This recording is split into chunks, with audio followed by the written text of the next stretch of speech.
1998 में एक घर में एक बच्चे का जन्म होता है, जिस बच्चे के जन्म के बाद पूरा परिवार बहुत ही ज़्यादा खुशियां मनाता है और अपने परिवार में, अपने गांव में मिठाइयां बांटता है। हर कोई उस बच्चे के जन्म से खुश था और उस बच्चे के आने की खुशियां मना रहा था। उसके जो चाचा थे वो भी उसकी खुशियां मना रहे थे, वो भी उस बच्चे के साथ खेलना चाह रहे थे। जैसे जैसे बच्चा बड़ा हो रहा था, बच्चे की उम्र 2 साल होती है, बच्चा चुपचाप रहना शुरू हो जाता है। जैसे दूसरे बच्चे हर खेल को खेलने की कोशिश करते हैं, वो दूसरों के साथ मस्ती करते हैं, कोई मिट्टी में खेलता है, कोई ट्रैक्टर से खेलता है, लेकिन ये बच्चा किसी के साथ भी नहीं खेलता था। इसकी एक अलग ही दुनिया थी। और ये एक दिन ऐसा काम करता है कि पुलिस वाले तक भी हैरान हो जाते हैं और देश विदेश में जब इस बच्चे की कहानी की गूंज बढ़ती है तो हर कोई हैरान था, दंग था कि ऐसा एक बच्चा कैसे कर सकता है।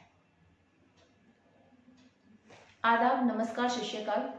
आज की जो सच्ची घटना मैं आपको सुनाने जा रही हूँ, ये सच्ची घटना है बिहार का एक जिला है बेगूसराय, और बेगूसराय का ही एक गांव लगता है मुसहर। दरअसल एक महिला जो काम करने के बाद थक चुकी थी और उसकी आंखों में नींद आ रही थी, और वो अपनी एक 6 साल की बच्ची को लिए बैठी थी। स्कूल के बाहर बैठी हुई वो अपनी बच्ची को बिठाती है। वो सोचती है कि ये भी कुछ आराम कर ले। उसकी बच्ची को नींद आ रही थी और नींद आने के कारण वो सोचती है कि अब अपनी बच्ची को छोड़कर मैं घर का काम कर लेती हूँ। वो कुछ देर के लिए अपने घर में जाती है और जब वो बाहर आती है तो उसे अपनी बच्ची दिखाई नहीं देती। वो आसपास हर जगह देखती है, लेकिन उसकी बच्ची उसे नहीं मिलती। एक लड़का स्कूल के बाहर खेल रहा था जिसका नाम है अमरदीप। जब वो महिला अपनी बच्ची को सुलाने कर अपने काम से गई तब अमरदीप स्कूल के बाहर ही खेल रहा था, लेकिन जब वो बाहर आई तो ना तो बच्ची थी और ना ही अमरदीप। वो सोचती है कि शायद अमरदीप ने ही उसकी बच्ची को देखा होगा, उसे पता होगा कि वो कहाँ पर है। तब वो अमरदीप से पूछती है, और अमरदीप से जब वो पूछती है कि खुशबू कहाँ है, जो बच्ची गायब हुई है, तो वो मंद मंद मुस्कुराता है। और जितनी बार उसने अपनी बच्ची के बारे में पूछा, उसने खुशबू के बारे में पूछा, तो वो बच्चा सिर्फ मुस्कुराता रहा, उसने उसके बारे में कुछ भी नहीं बताया। हार थक कर वो महिला पुलिस थाने पहुंचती है, और पुलिस थाने पहुंचकर वो कहती है कि साहब, मैं अपनी बच्ची को 2 मिनट के लिए छोड़ कर गई थी, जिसके बाद मैं आई तो मुझे मेरी बच्ची नहीं दिखाई दी। अमरदीप नाम का बच्चा जिसकी उम्र 8 साल है, वो वहीं खेल रहा था। मैंने उससे भी पूछा, उसने नहीं बताया, लेकिन मुझे शक है कि उसी ने ही कुछ किया है। तब पुलिस वाले उस बच्चे से पूछताछ करते हैं, और पूछताछ में वो बच्चा कहता है कि मैंने कुछ नहीं किया। और वो जितनी बार पुलिस उससे पूछ रही थी वो हंसता और मुस्कुराता। पुलिस भी हैरान थी कि ये एक 8 साल का बच्चा, इसको क्या मालूम, क्या ये उस बच्ची के बारे में जानता होगा? शायद नहीं। पुलिस विश्वास ही नहीं कर पा रही थी कि शायद ये बच्चा ऐसा देख सकता है या इसने ऐसा कुछ किया होगा। जब पुलिस उस बच्ची की खुशबू की ढूंढ करती है, पूरे गांव में उसकी ढूंढ फैल जाती है, उसे देखने के लिए पूरा गांव ढूंढता है, लेकिन वो बच्ची कहीं नहीं मिलती। तब खुशबू की माँ पुलिस वालों को कहती है कि साहब, इसी बच्चे ने कुछ किया है, पहले भी गांव में इस तरह हो चुका है। तब पुलिस वाले उस बच्चे से पूछते हैं, जिसमें वो कहता है कि पहले मुझे बिस्किट दो, तब मैं बताऊंगा। पुलिस वाले पास की दुकान से एक बिस्किट का पैकेट मंगाते हैं और उस बच्चे को देते हैं। वो बच्चा उस बिस्किट के पैकेट को फाड़ता है और बिस्किट खाना शुरू करता है। तब पुलिस कहती है कि अब तो हमें कुछ बताओ कि वो बच्ची कहाँ पर है। तो अमरदीप कहता है कि वो बच्ची, उसको मैंने मारकर सुला दिया। इतना कहना था कि पुलिस वाले भी हैरान थे कि ऐसा ये बच्चा क्यों बोल रहा है। तब पुलिस वाले कहते हैं तुमने उसे कहाँ सुलाया है, जिस पर वो लड़का कहता है अमरदीप कि पहले मुझे और बिस्किट दो, तब मैं सारी बात बताऊंगा। पुलिस वाले और बिस्किट के पैकेट मंगाते हैं।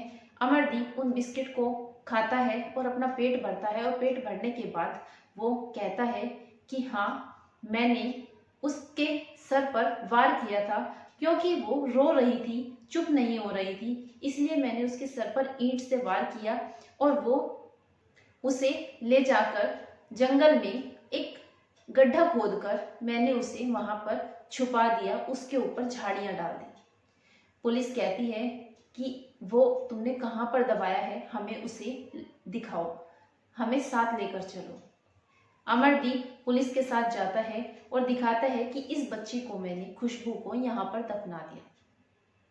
पुलिस वालों को खुशबू मिल जाती है, लेकिन वो खून से लथपथ थी और मर चुकी थी। खुशबू की माँ काफी ज्यादा परेशान होती है और वो पुलिस वालों को कहती है कि इस बच्चे को आप कड़ी से कड़ी सजा दीजिए, इसने मेरी बच्ची को मार दिया है। पुलिस वाले सोच रहे थे कि 8 साल के बच्चे को क्या सजा दी जाए।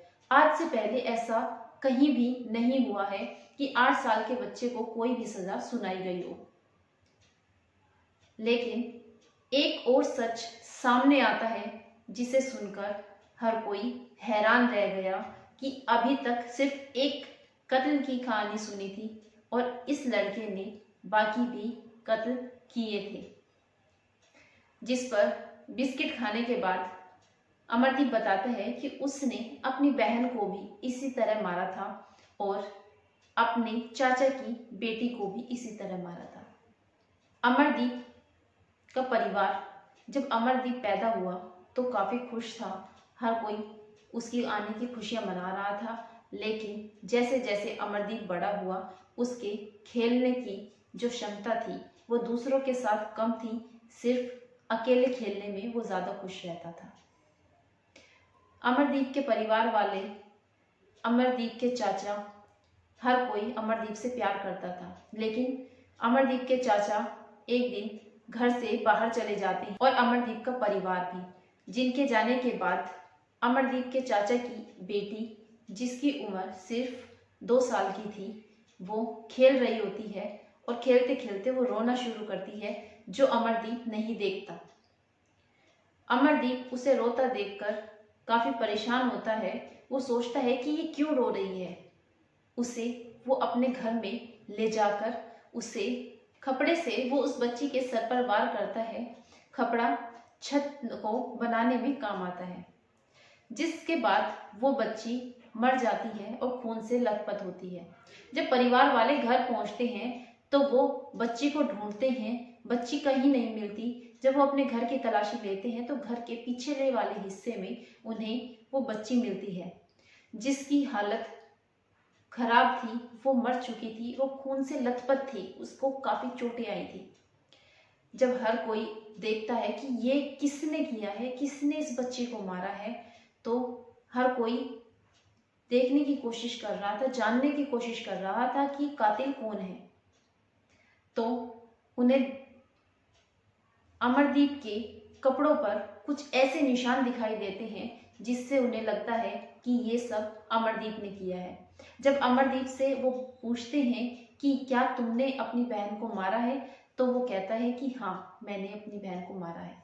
लेकिन एक छोटा सा बच्चा, जिसको अभी तक ये नहीं पता था कि वो क्या कर रहा है, उसको अपनी बहन को मारने के बारे में भी नहीं पता था, उसको ये नहीं पता था कि अब वो लौटकर कभी नहीं आएगी। परिवार वाले घर की बात समझकर इस बात को घर में ही दबा देते हैं और ये मामला पुलिस तक नहीं पहुंचाते। कुछ दिनों बाद दोबारा से अमरदीप की छोटी बहन, जो सिर्फ 6 महीने की थी, अमरदीप एक दिन उसे भी ऐसे ही मार देता है। जब अमरदीप की छोटी बहन को वो मारता है तो परिवार वाले उसे काफी ज्यादा मारते हैं, डांटते हैं, पीटते हैं, लेकिन फिर भी उस बात को पुलिस तक नहीं जाने देते। वो सोचते हैं कि अब हमारी बेटी तो चली गई और अगर हमने पुलिस तक ये बात पहुंचाई तो हमारे बेटे को भी पुलिस कोई ना कोई कड़ी सजा देगी, जिसके कारण इसे भी हमें अपने हाथों से खोना पड़ेगा और हम अकेले रह जाएंगे। एक यही सहारा है जिसके साथ हम अपना जीवन गुजार लेंगे। जब ये बात दबाई गई, जिसके बाद उसकी हिम्मत बढ़ती चली जाती है और वो खुशबू नाम की लड़की को भी मौत के घाट उतार देता है। 3 खून होने के बाद पुलिस वाले जब इस बच्चे को गिरफ्तार करते हैं और ये मुकदमा कोर्ट तक पहुंचता है, तो जज भी हैरान था कि एक 8 साल का बच्चा एक सीरियल किलर जैसे खून कर रहा है। आज से पहले ये सब कहानियों में सुना था, पिक्चरों में देखा था, लेकिन रियल में ये पहली बार था जो एक बच्चा इस तरीके से कर रहा था। और जब अमरदीप से पूछा गया कि ये तुम क्यों करते हो, तुम बच्चों को क्यों मारते हो, तो उसने एक अटपटा सा जवाब दिया। उसने कहा कि मुझे बच्चों को मारना काफी पसंद है, मुझे मजा आता है इनको मारने में। पुलिस ने जब ये बात सुनी और जज ने तो उन्हें भी लगा कि शायद बच्चे की दिमागी हालत ठीक नहीं है, जिस वजह से बच्चा ये सब हरकतें कर रहा है।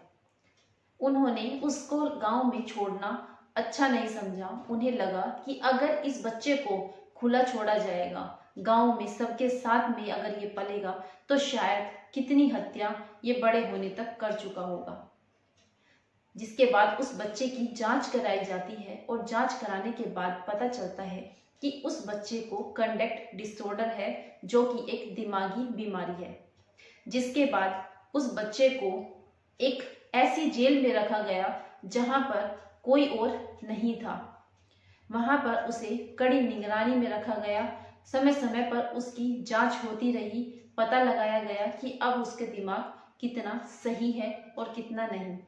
बाल गृह में वो बच्चा 2015 तक रखा गया, जब तक उसकी उम्र 18 साल तक हो गई थी। अब उस बच्चे के बारे में किसी को नहीं पता कि अब वो बच्चा कहाँ है, क्योंकि जेल से निकलने के बाद उस बच्चे ने अपना नाम बदल लिया था।